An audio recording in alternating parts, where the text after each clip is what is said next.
शांति। आज 28 फरवरी 2024 के महावाक्यों मनन चिंतन में सबसे पहले प्यारे मीठे बाबा ने कहा कि भारतवासियों को यह सिद्ध कर बताना है कि शिव जयंती ही गीता जयंती, और गीता जयंती से ही फिर श्री कृष्ण जयंती होती। तात्पर्य, पहले शिव बाबा आते हैं। जब शिव बाबा आएंगे तो शिव जयंती मनाई जाएगी। शिव बाबा गीता ज्ञान देते हैं, गीता ज्ञान सुनाते हैं, तो गीता जयंती मनाई जाएगी। और इस गीता ज्ञान से ही श्री कृष्ण का जन्म होता है, तो फिर श्री कृष्ण जयंती मनाई जाएगी। संसार में यानी भारत में पहले शिव जयंती आती है, फिर श्री कृष्ण जयंती आती है, फिर गीता जयंती, क्योंकि उनके हिसाब से तो श्री कृष्ण ने गीता का ज्ञान सुनाया। तो ये रॉन्ग है, तो यही सिद्ध करके बताना है। फिर बाबा ने कहा कि यहाँ पे जो प्रश्न उत्तर था कि स्थापना का मुख्य आधार क्या होता है, और धर्म संस्थापक ऐसा कौन सा कार्य नहीं करते जो सिर्फ बाबा कर सकते हैं।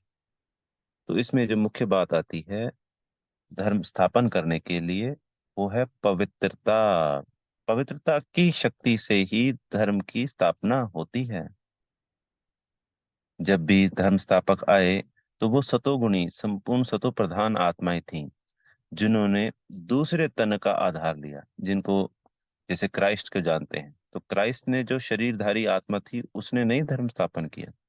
जो ऊपर से नई सतो प्रधान आत्मा आई थी, जो संपूर्ण पावन थी, उन्होंने धर्म स्थापन किया।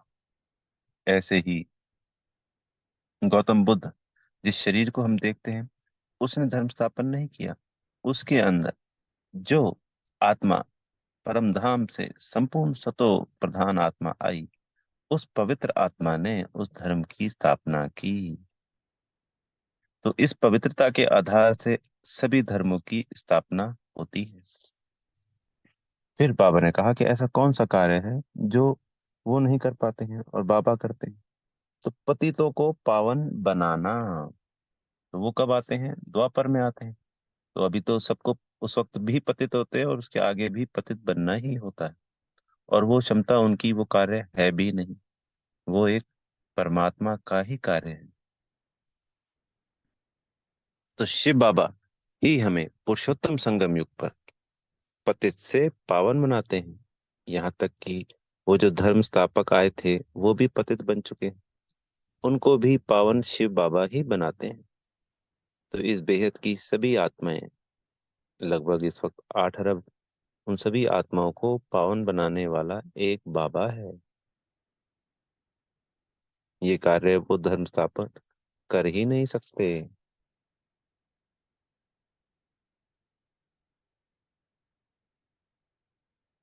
फिर बाबा ने आज कहा कि हिंदू महासभा वालों को, क्योंकि वो रिलीजियस माइंडेड है, उनको यह सिद्ध कर बताओ कि आदि सनातन देवी देवता धर्म ही था। क्योंकि उसको क्या कह देते हैं? आदि सनातन हिंदू धर्म। तबकि हिंदू तो द्वापर से आया। तो उनको सिद्ध कर बताना है कि आदि सनातन देवी देवता ही मुख्य धर्म है, लक्ष्मी नारायण का राज्य होता है। और यह शिव बाबा के द्वारा स्थापित होता है पुरुषोत्तम संगम युग पर।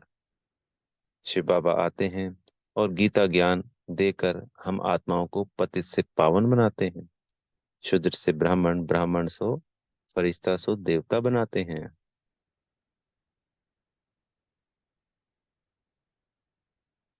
हिंदू महासभा एक भारत में बहुत बड़ी महासभा है जो रिलीजियस माइंडेड है। अगर वो इस बात को मान लेते हैं तो सभी बहुत सहजता से इस बात को मान लेंगे। क्योंकि शिवरात्रि आ रही है, शिव जयंती आ रही है, तो इस पे बाबा ने कहा कि बहुत बड़ी कॉन्फ्रेंस रखो, सबको बुलाया जाए, सबको बताया जाए, सिद्ध किया जाए। तो ये कार्य अब आने वाले समय में होने वाला है, क्योंकि पूरे विश्व को ये तो ज्ञान होगा ही होगा कि हाँ जी, शिव बाबा ने ही गीता ज्ञान सुनाया था।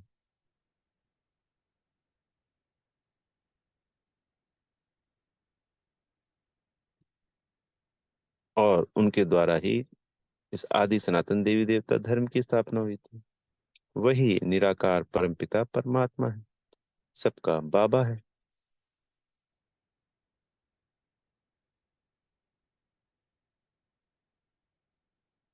फिर बाबा ने आज कौरव पांडव और यादव के बारे में बताया।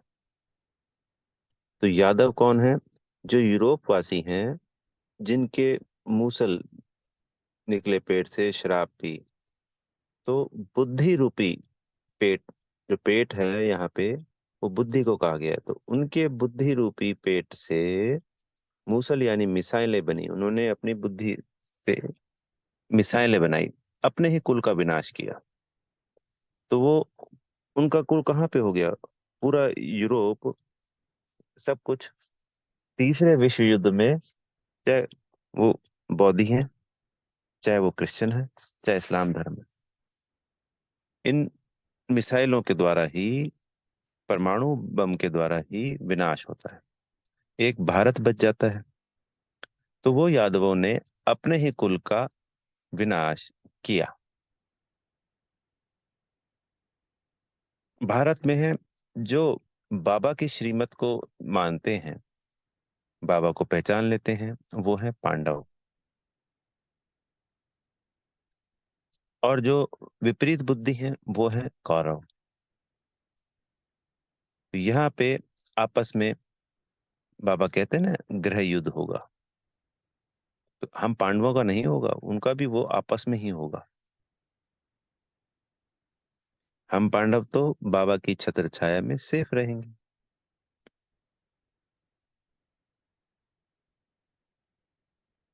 वो कौरव आपस में लड़ भिड़ के, और प्रकृति के जो पांच तत्वों की उथल पुथल होगी, उसके द्वारा वो भी समाप्त हो जाएंगे।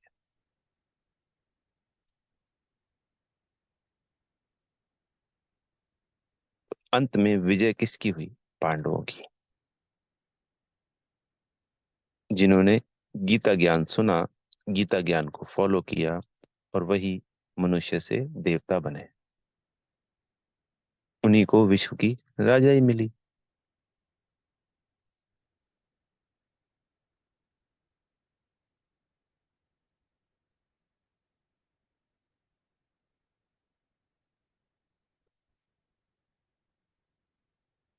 और श्री कृष्ण का जन्म हुआ, और वो राजाओं के राजा कहलाए।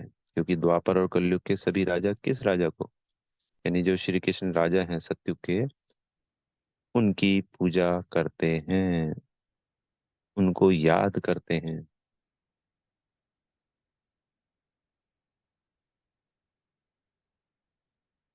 फिर आज बाबा ने वरदान में कहा कि दिनचर्या के हर कर्म में यथार्थ और युक्ति युक्त चलने वाले पूज्य पवित्र आत्मा भव।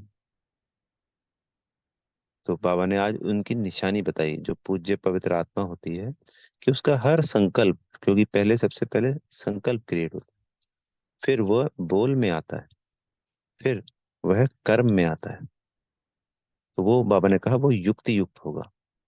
जो पवित्र श्रेष्ठ आत्मा होगी, पूज्य आत्मा होगी, तो उसका ही बोल कर्म संकल्प अगर श्रेष्ठ नहीं होगा, युक्ति युक्त नहीं होगा, तो किसका होगा? तो बाबा ने कहा कि वो ऐसे नहीं कह सकते, जो पवित्र पूज्य आत्मा होगी, कि ऐसे ही निकल गया बोल, ऐसे ही बोल दिया, या ऐसे ही कर्म हो गया, कर लिया, नहीं।